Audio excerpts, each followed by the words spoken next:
Welcome back, Foundation staff, to another audio log provided by BubCorp. Item number SCP-106. Object Class Keter. Special Containment Procedures Revision 11-6. No physical interaction with SCP-106 is allowed at any time. All physical interaction must be approved by no less than a 2/3 vote from O5 Command and may only extend to testing situations. All staff, research, security, Class D, etc. are to remain at least 20 meters away from the containment cell at all times, except for mandated maintenance and reevaluation checks. Containment cell must be held suspended in a secondary cell, the walls of which must be at least 30 meters distant from the outer walls of the first or primary cell. The secondary cell is to remain under total observation at all times and be both illuminated and clear of any and all debris. Any items, movement, or non-normal activity noted within the secondary cell will result in a full site lockdown. Lockdown will be maintained until a situation normal dispatch is issued by Site Command. Any corrosion observed on the primary cell, secondary cell, staff members, or other site locations within 200 meters of SCP-106 are to be reported to site security immediately. Any objects or personnel lost to SCP-106 are to be deemed missing KIA.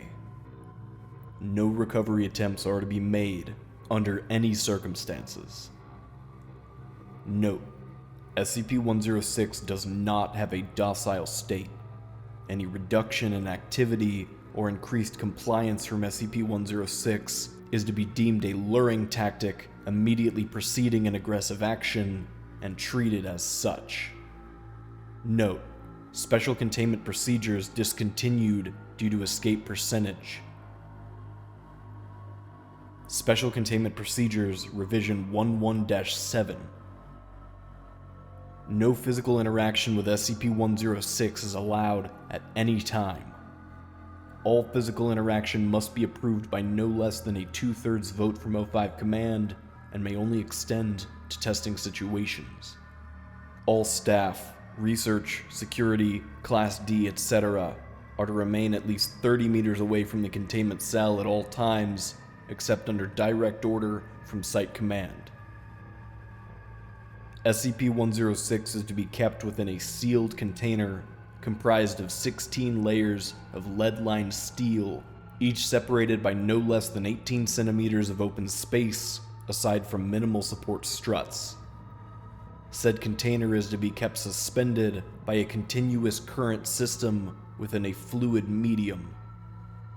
This medium is to be replaced in 48-hour cycles and constantly monitored for any corrosion intrusion. Any corrosion observed on any containment cell surfaces, staff members, or other site locations within 200 meters of SCP-106 are to be reported to site security immediately. Any objects or personnel lost to SCP-106 are to be deemed missing KIA. No recovery attempts are to be made under any circumstances. SCP-106 does not have a docile state, and a reduction in activity or increased compliance from SCP-106 is to be deemed a luring tactic immediately preceding an aggressive action and treated as such. Note: Observation of SCP-106 has shown a slight resistance when passing through lead or similar metals. The thickness of the material appears to make no difference. In addition, multiple layers of thin material appear to slow SCP-106, forcing it to enter and re-emerge multiple times. Fluids also appear to temporarily confuse SCP-106. Note: Special Containment Procedures discontinued due to multiple surface breaches. Agitation system continued to disperse corrosion during breach event resulting in multiple breaches and full containment failure. Special Containment Procedures, Revision 11-8. No physical interaction with SCP-106 is allowed at any time. All physical interaction must be approved by no less than a 2/3 vote from O5 Command. Any such interaction must be undertaken in AR-2 maximum security sites after a general non-essential staff evacuation. All staff, research security, Class D, etc., are to remain at least 60 meters away from the containment cell at all times, except in the event of breach events. SCP-106 is to be contained in a sealed container comprised of lead-lined steel.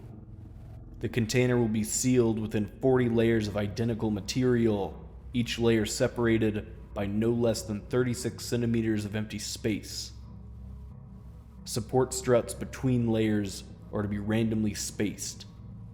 Container is to remain suspended no less than 60 centimeters from any surface by ELO-IID electromagnetic supports. Secondary containment area is to be comprised of 16 spherical cells, each filled with various fluids and a random assembly of surfaces and supports. Secondary containment is to be fitted with light systems capable of flooding the entire assembly with no less than 80,000 lumens of light instantly with no direct human involvement. Both containment areas are to remain under 24-hour surveillance. Any corrosion observed on any containment cell surfaces, staff members, or other site locations within 200 meters of SCP-106 are to be reported to site security immediately. Any objects or personnel lost to SCP-106 are to be deemed missing, KIA. No recovery attempts are to be made under any circumstances. Note: continued research and observation have shown that, when faced with highly complex or random assemblies of structures, SCP-106 can be confused, showing a marked delay on entry and exit from said structure. SCP-106 is also shown an aversion to direct, sudden light. This is not manifested in any form of physical damage, but a rapid exit into the pocket dimension generated on solid surfaces.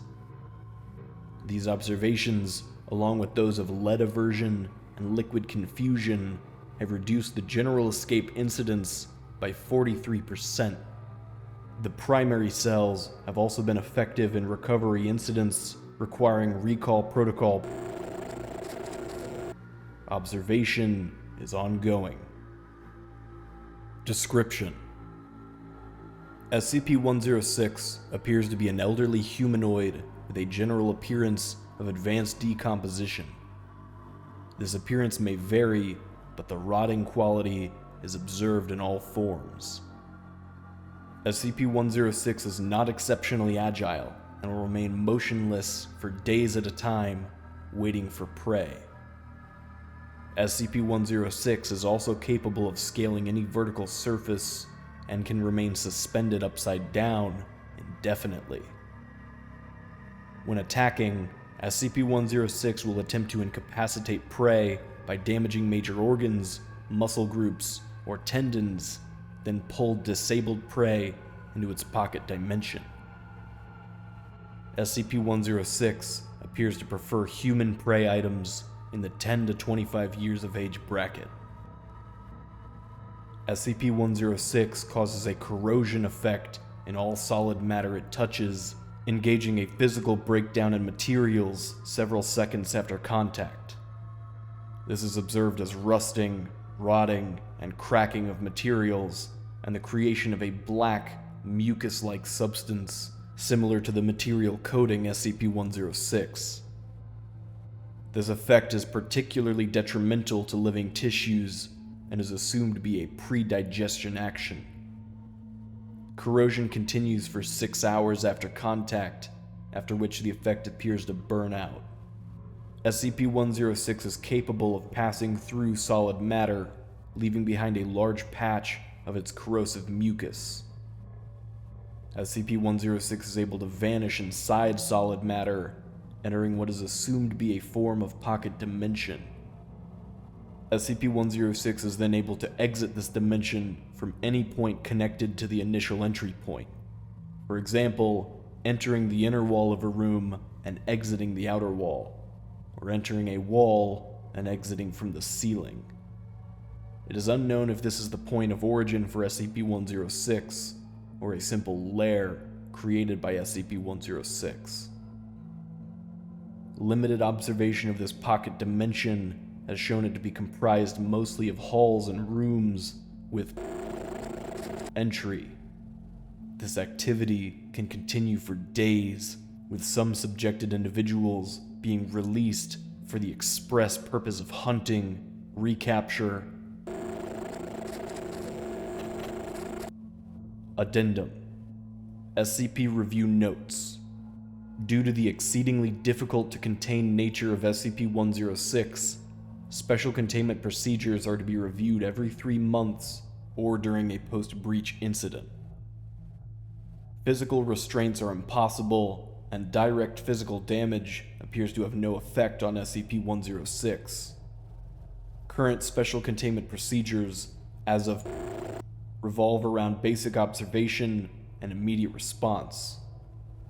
Previous, more proactive special containment procedures have been recalled due to the events of breaches and notes on behavior. SCP-106 appears to go through long periods of dormancy in which it will remain completely motionless for up to 3 months. The cause for this is unknown. However, it has been shown that this appears to be used as a lulling tactic. SCP-106 will emerge from this state extremely agitated and will attack and abduct staff and cause gross damage to its containment cell and the site at large. Recall Protocol: SCP-106 appears to hunt and attack based on desire, not hunger.